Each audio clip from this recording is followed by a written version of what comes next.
not bouncing anymore. Got a little bit of movement to it. And all I did was put a bouncing tensioner on it.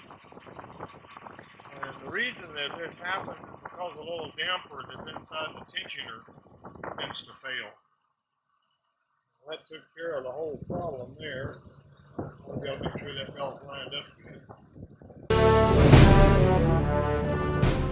And I just wanted to show you the actual parts that I was talking about. This is the bushing. It can wear. This one's not worn too terribly bad.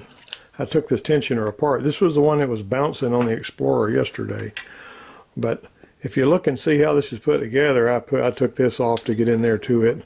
You got to be careful when you're taking these apart because that spring, it's not loaded all that heavily when the tensioner's at rest.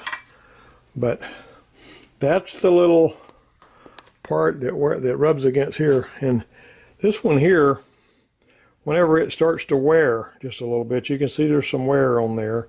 That enables this thing to do the bouncing that you were seeing yesterday. And it goes in there like that. And so just a little bit of a follow-up.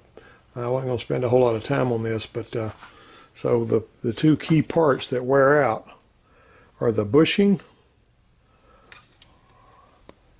and that damper. And of course there's your spring right there.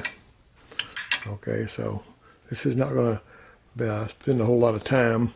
You know, I just wanted to bounce that off of you as an actual image instead of just a video from Gates. So this is the Ford tensioner, by the way, that came on the vehicle. And the Gates tensioner looks just like the Ford one, but the other tensioners that some of the other ones do not.